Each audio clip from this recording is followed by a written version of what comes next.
Today's story is about Jung Yoo-jung, a 23-year-old woman who, pretending to be a student receiving private tutoring, committed an unprecedented crime by brutally murdering a stranger with a weapon and dismembering the body. On May 27, 2023, around 1 a.m., a woman in Gyeongsangnam-do, South Korea, hailed a taxi. She asked to be taken to the Nakdong River area, about a 30-minute drive away, and carried a large suitcase as if she were going on a trip. After she got off near the riverbank, she unloaded her heavy suitcase and unhesitatingly walked into the dark forested area along the riverbank. Finding this behavior suspicious, the taxi driver did not leave the area. About 20 minutes later, she emerged from the forest and asked the taxi driver to take her back. Her once heavy suitcase now appeared light. Suspecting something unusual, the taxi driver immediately called the police. The police arrived at the Nakdong River area and asked the woman to show the contents of her suitcase. She cautiously opened it, revealing blood-stained clothes, bedding, and another woman's ID card that wasn't hers. The police arrested her on the spot and, after searching the riverbank, found parts of the victim's body, with more parts discovered at the victim's residence. The arrested woman was 23-year-old Jung Yoo-jung. People were shocked by her appearance. She looked like an ordinary young woman. Her crime, however, was appalling. A few days before the crime, Jung had registered on a tutoring app under a parent's name, pretending to be a parent looking for an English tutor for her middle school child. To execute her plan, she meticulously screened potential targets, and shockingly, she had communicated with 54 different tutors before choosing her victim. She sought tutors living alone who could provide lessons at their home. 3 days before the crime, one tutor had declined her request for home lessons, thus avoiding the tragedy. Jung targeted a highly educated, young, single female tutor who could teach English at her home. On May 24th, Jung approached her victim using the same pretense. Initially, the victim declined due to the travel distance, but Jung persisted and the tutor eventually agreed. Before their meeting, Jung cut her hair short to pose as a middle school student. On May 26th, around 6 p.m., Jung visited the victim's home in Busan, wearing a second-hand school uniform she had purchased online to disguise herself as a student.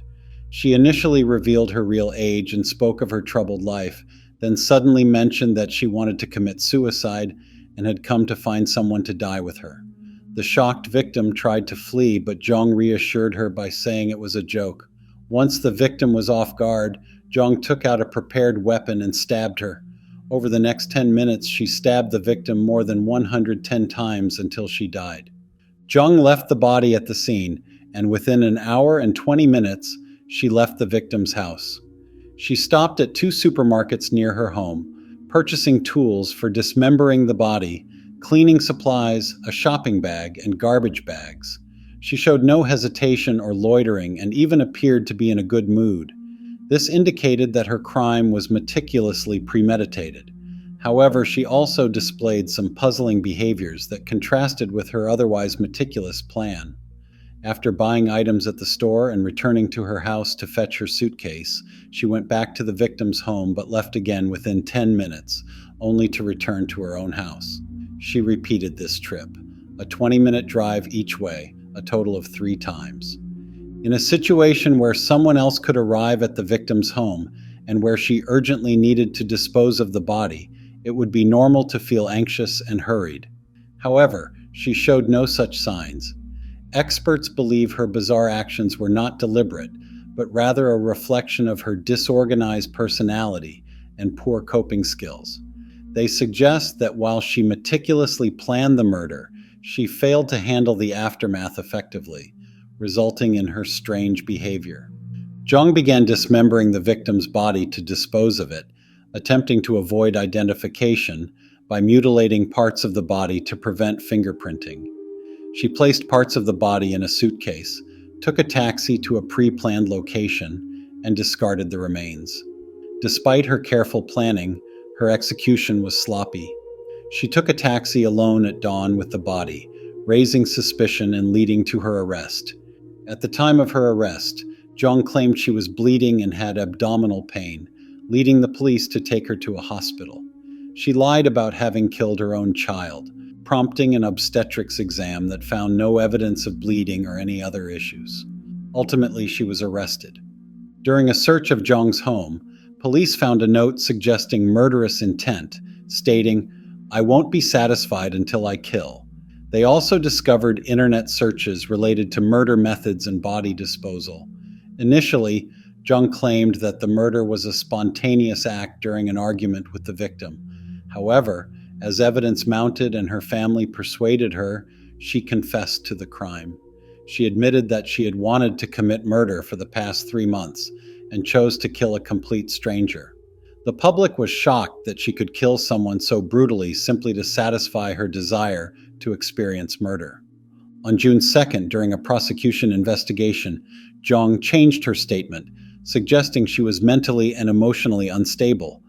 People found her motive incomprehensible and speculated she might be a psychopath.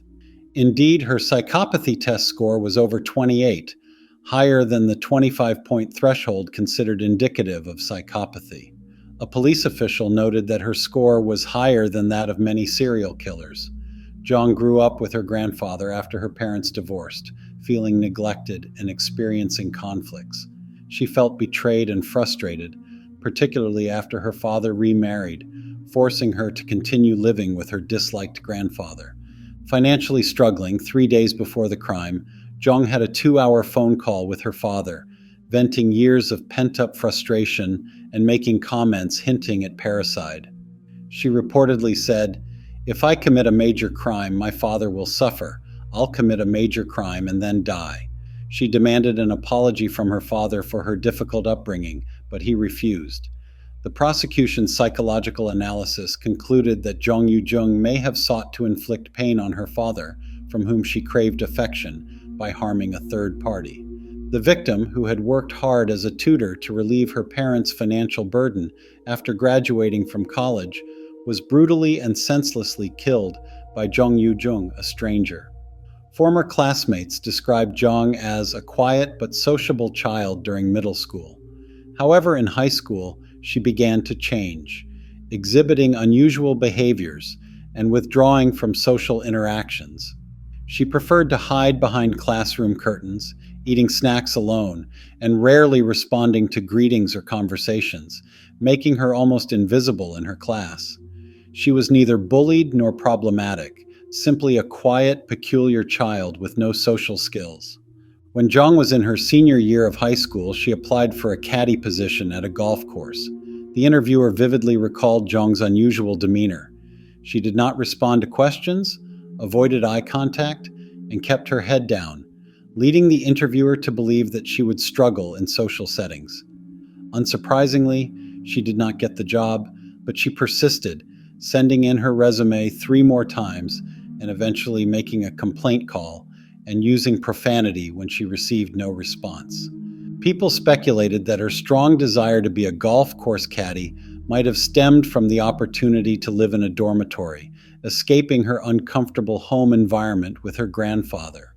Zhang's failed attempts at college and employment likely contributed to her sense of frustration and failure.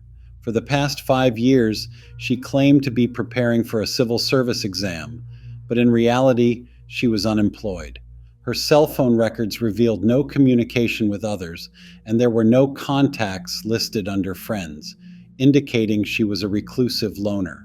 However, experts noted that despite her reclusive tendencies, her behavior did not fully align with the characteristics of a typical hermit, as she frequently went out alone several times a week.